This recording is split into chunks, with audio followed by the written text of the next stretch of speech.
Assalamualaikum teman-teman. Salam ketemu lagi dari saya. Semoga kita semua sehat-sehat aja ya teman-teman ya. Sebelum kita membahas soal seputar YouTube, kita udut dulu ya teman-teman ya.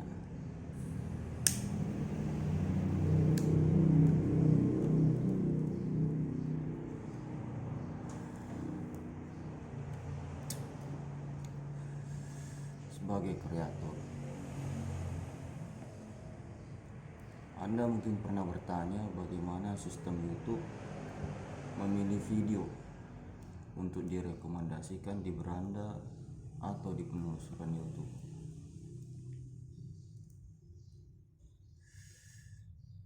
Dalam video ini, saya akan memberikan beberapa info seputar sistem penelusuran dan penemuan YouTube dan info tentang algoritma dan performa, dan juga beberapa tips seputar cara kerja sistem YouTube terhadap video kita yang kita sajikan kepada penonton. Tapi sebelum kita simak, ambil ngopi dulu ya teman-teman, biar otak lancar.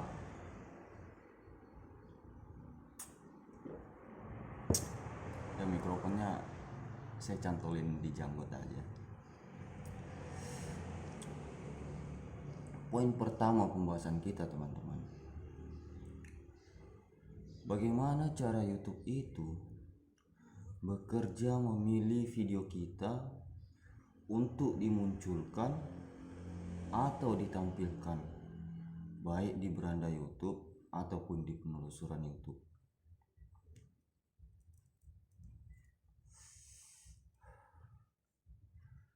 Sistem rekomendasi YouTube akan menemukan video untuk menonton ya teman-teman, bukan penonton untuk video. Teman-teman ngerti nggak maksud saya? Cara membedakan, sistem YouTube akan menemukan video untuk menonton, bukan penonton untuk video. Maksudnya, video tidak ditonjolkan atau ditampilkan berdasarkan algoritma, akan tetapi YouTube tampilkan untuk setiap pengguna saat mereka mengunjungi YouTube. Ya kan? Secara logikanya begitu ya teman-teman ya.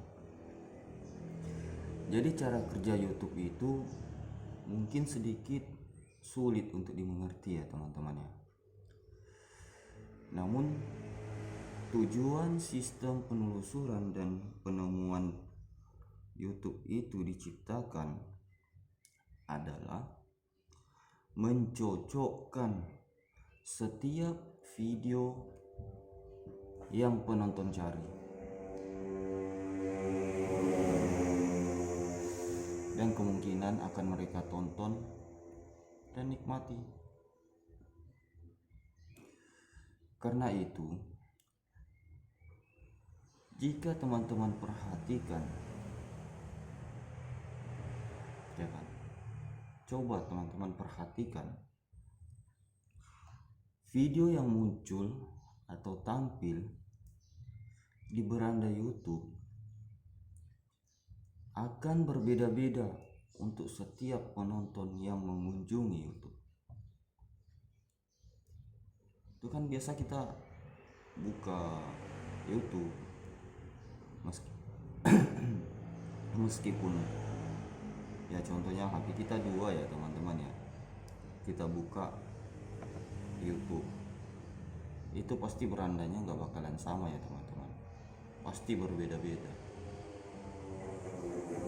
Ya itulah cara kerja sistem YouTube.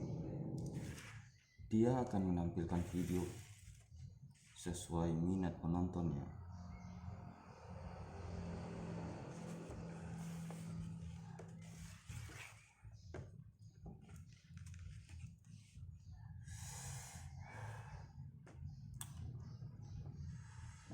video akan diberikan peringkat berdasarkan video-video yang sebagian besar dikelompokkan dalam dua kategori, teman-teman ya.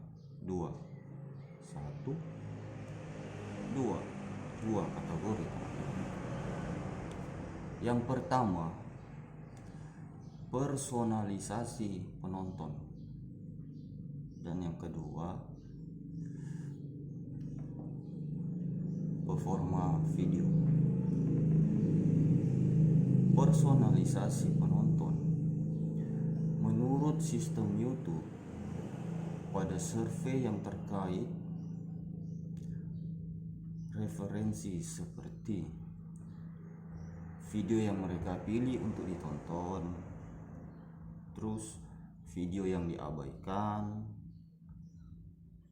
dan video yang ditolak, atau seberapa sering pengguna atau penonton menonton video di sebuah channel. Ya,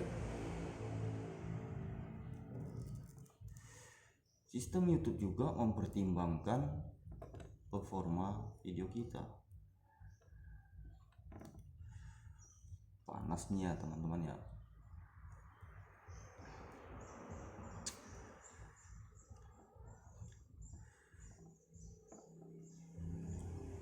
Yaitu seberapa baik konten kita bisa menarik minat penonton untuk menonton video kita. Misalnya, apakah penonton memilih menonton video kita atau mengabaikan video kita, atau mengklik tidak tertarik dengan video kita. Nah, itulah reaksi penonton apabila kita mengupload video. Jika penonton membuat pilihan untuk memilih menonton video kita, seberapa lama mereka menonton video kita, dan seberapa banyak bagian video kita yang mereka tonton. Di sini sistem YouTube akan mengamati serta memperhatikan durasi tontonan sebuah video ya teman-teman, serta presentasi penayangan video kita ya teman-teman, sebagai satu langkah untuk memberikan peringkat kepada video kita. Dan yang terakhir, apakah penonton menikmati video kita yang ditawarkan kepada mereka?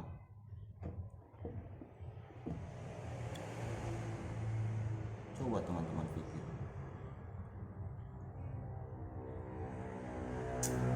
Itulah beberapa poin yang sistem YouTube nilai terhadap performa video-video kita. YouTube juga mengukur kepuasan penonton ya teman-teman ya, dengan beberapa cara. Salah satunya dengan memberikan survei kepada penonton yang biasanya tampil di layar beranda YouTube penonton. Penggunaan cara survei ini digunakan sistem YouTube untuk menempatkan video atau sesebuah video di kelompok video terbaik untuk ditawarkan kepada setiap penonton yang berkunjung di YouTube.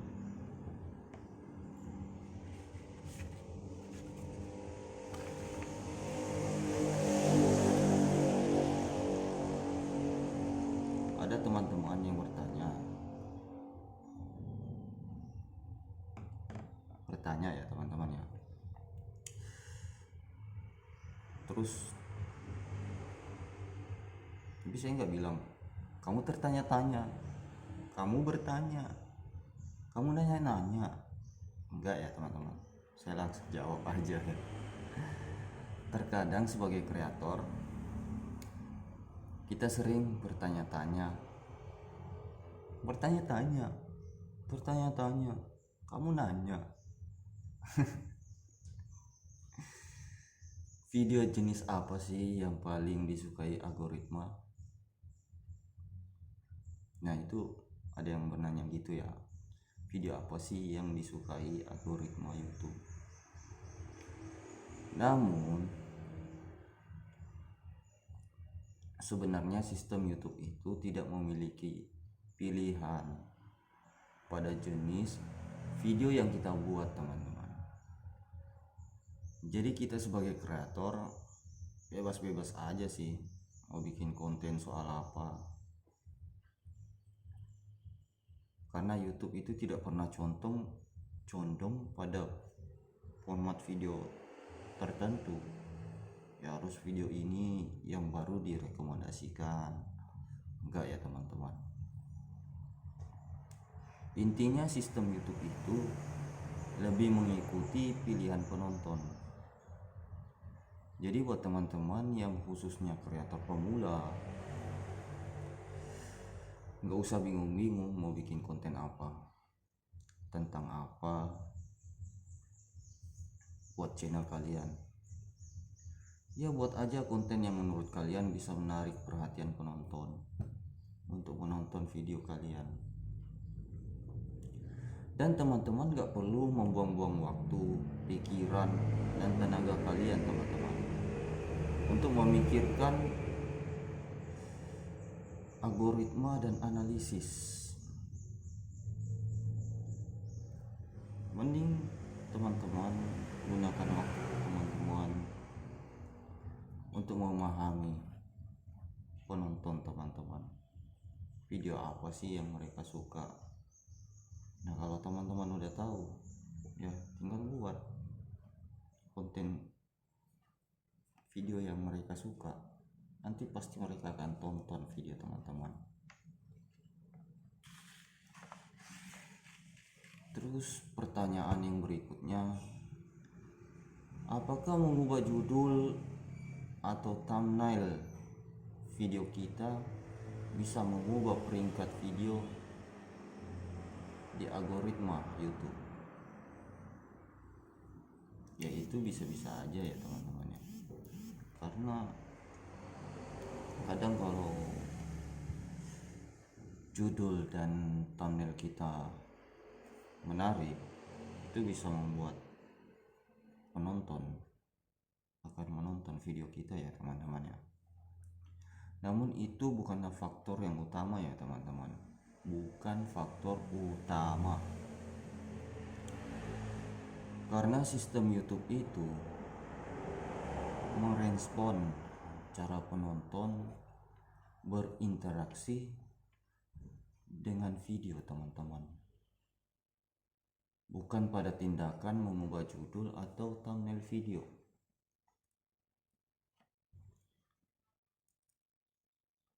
Maksudnya, thumbnail dan judul yang dirubah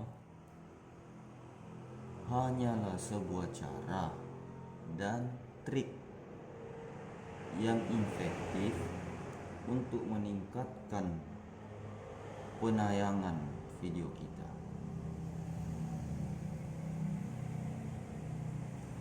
Bukan cara mengubah interaksi penonton untuk menonton video yang ditawarkan kepada mereka. Intinya, kualitas sebuah video akan menentukan interaksi penonton untuk menonton dan menikmati video teman-teman. Dan jika video teman-teman sudah berhasil menarik perhatian penonton, ya nggak ada apa lagi yang perlu dirubah teman-teman. Meskipun thumbnail dan judul video teman-teman itu biasa-biasa aja, nggak menarik sama sekali, tapi kalau kualitas video kalian itu berkualitas, ya pasti mereka akan tonton video teman-teman hingga selesai, karena mereka menikmati ya teman-teman. Meskipun judul dan thumbnail kita menarik, tapi pas dibuka video itu nggak sesuai ekspektasi penonton, ya otomatis penonton pasti akan keluar dan nggak menonton video kita ya teman-teman ya. Dan pertanyaan yang ketiga, ini ada yang bertanya juga. Ini banyak sekali yang ditanyakan oleh para kreator, apalagi para kreator pemula. Pertanyaannya adalah, jika salah satu video kita berforma rendah bang, apakah hal tersebut akan berdampak buruk pada channel kita? Ya, dengarkan baik-baik ya teman-teman ya. Tapi ngopi dulu lah ya teman-teman ya.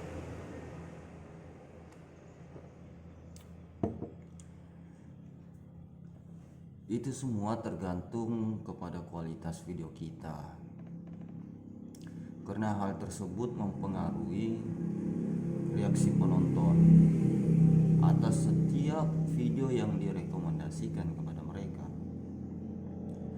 YouTube biasanya membuat penilaian bergantung pada tingkat reaksi penonton dan video yang penonton respon untuk membuat penilaian dan menentukan suatu video yang dianggap video terbaik untuk direkomendasikan kepada penonton kalian.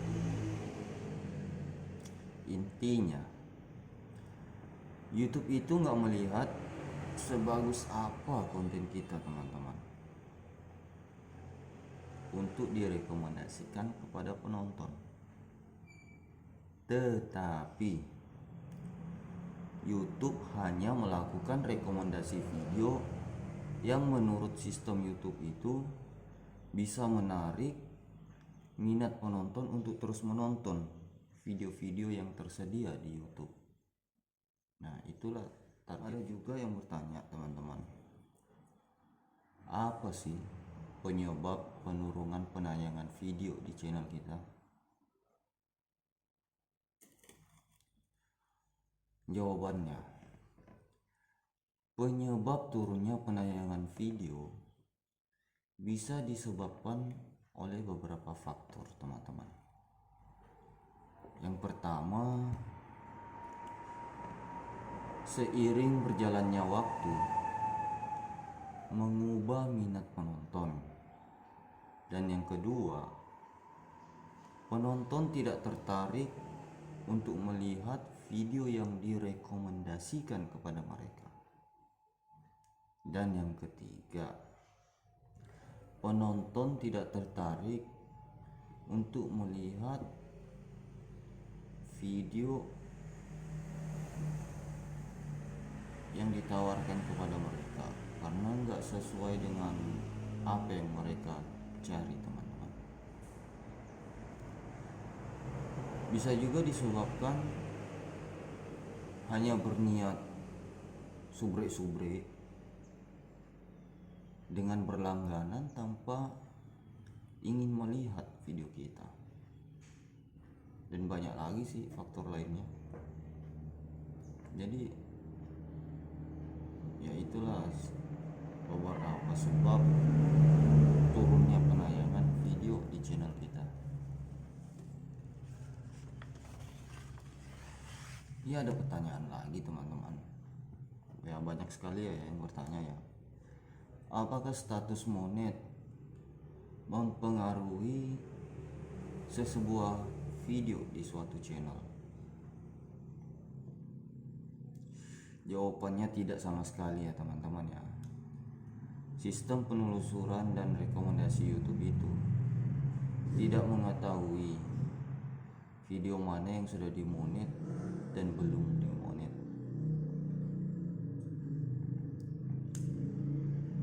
Jadi nggak ada pengaruhnya sama sekali. Sistem pencarian YouTube hanya berfokus untuk merekomendasikan video yang kemungkinan besar disukai penonton. Namun yang perlu teman-teman perhatikan, jika video teman-teman terdeteksi oleh sistem penelusuran YouTube berisi konten yang tidak layak untuk ditonton atau adegan sadis, video tersebut dapat didemonetisasi karena tidak cocok untuk semua pengiklan. Jadi pengiklan ini adalah partner YouTube yang sebagian besar penghasilan yang kita dapatkan, YouTuber itu adalah salah satu pensyaratan mereka sebelum menjalin kontrak bersama YouTube. Jadi konten tersebut juga tidak akan direkomendasikan oleh sistem penelusuran YouTube kepada banyak penonton karena tidak sesuai untuk semua penonton.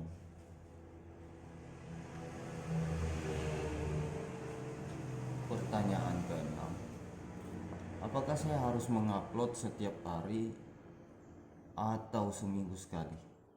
Nah, yang ini menarik sekali untuk kita bahas ya teman-teman ya. Sebenarnya hal ini tergantung kepada setiap individu atau para kreator itu sendiri. Namun pastinya kedua hal tersebut memiliki kelebihan dan kekurangan masing-masing ya teman-teman. Tentang hal ini, sistem pihak YouTube pasti telah melakukan analisis selama bertahun-tahun namanya dan menemukan bahwa peningkatan jumlah penayangan tidak ada hubungannya dengan frekuensi uploadan video. Mau upload setiap hari atau seminggu sekali, ya terserah teman-teman. Karena banyak atau sedikitnya video yang kita upload tidak bisa menjamin peningkatan penayangan suatu video. Emang mungkin kalian berpikir semakin banyak video yang diupload sebagai semakin banyak penonton yang teman-teman jangkau. Namun hal itu tidak sepenuhnya benar ya teman-teman ya. Hal itu juga bisa membuat penonton merasa jenuh dikarenakan terlalu banyaknya notifikasi yang masuk dari channel-channel yang penonton langgan. Kadang-kadang penonton itu nggak sempat lihat semua video-video kita teman-teman. Belum dilihat satu, ada notifikasi lain lagi yang masuk. Jadi akhirnya notifikasi itu bertumpuk-tumpuk dan penonton akhirnya nggak lihat sama sekali. Ya kalau ada nongol di beranda, mereka nonton. Kalau cuma notifikasi kadang nggak sempat dilihat ya teman-teman, karena banyaknya aktivitas sehari-hari. Kan penonton ini beda-beda ya teman, ada yang sibuk, ada yang enggak, ada yang nganggur, ada yang kerja. Jadi tergantung masa luang mereka aja ya teman-teman untuk menonton video kita. Kalau mereka ada waktu ya mereka nonton. Pertanyaan yang ke-6 itu tadi ya. Jadi intinya jika ingin hidup di dunia per-YouTuban ini dan ingin membangun channel yang sukses, kuncinya cuma selalu bersabar ya teman-teman. dan elakkan sikap yang terburu-buru, apalagi nafsu yang bergebu-gebu. Maksudnya ya barbar lah ya dalam memburu penayangan. Santai-santai aja teman-teman. Seharusnya kreator membangun hubungan yang erat dengan penonton melalui kualitas daripada kuantitas. Hal inilah yang dilakukan oleh banyak channel-channel besar yang sudah berhasil teman-teman. Mereka mengikat penonton mereka agar tetap selalu ada untuk mendukung channel mereka. Dan tentunya rahasia kunci kejayaan mereka ini tidak akan diajarkan dan diberitahukan kepada para pemula. Kreator itu kreator yang sudah berhasil ya teman-teman ya, channel yang sudah besar itu biasanya mereka hanya bikin video yang berkualitas. Ya, lebih baik upload satu video yang berkualitas, bisa menarik penonton, bisa membuat mereka menikmati video kita, daripada membuat video 10 video dalam satu hari tapi videonya kurang berkualitas, asal-asalan gitu. Ya sia-sia teman-teman. Itu kan nggak menarik penonton ya, nggak menarik perhatian penonton. Mengapa jumlah penayangan video kita atau jam tonton lebih rendah daripada jumlah subscriber? Jawabannya, jumlah orang yang subscribe tidak memiliki jumlah penonton yang mewakili untuk menonton video kita. Rata-rata penonton subscribe ke puluhan channel, bahkan bisa sampai ke ratusan channel, belum tentu akan kembali untuk menonton setiap upload video baru di setiap channel yang mereka subscribe ya teman-teman. Umumnya penonton juga tetap subscribe ke channel yang tidak lagi mereka tonton. Oleh karena itu di YouTube analitik fokuslah pada penonton dan yang menonton konten Anda, agar Anda tahu siapa audiens Anda dan konten mana yang performanya baik dan tidak baik.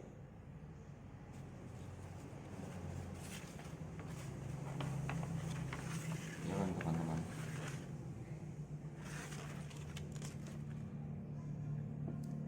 Ngopi dulu teman-teman.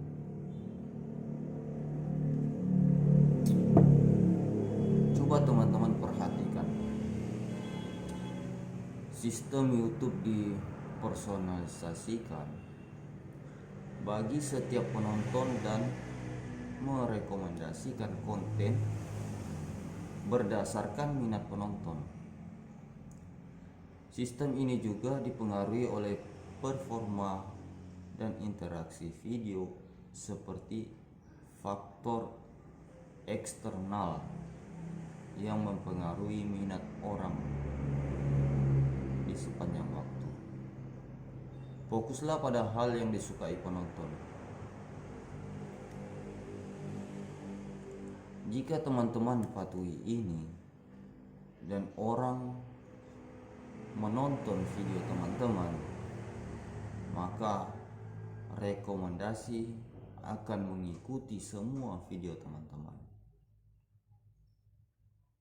Oke teman-teman, cukup sampai di sini saja ya info seputar YouTube dan penelusuran. Salam ketemu lagi teman-teman di lain waktu. Assalamualaikum.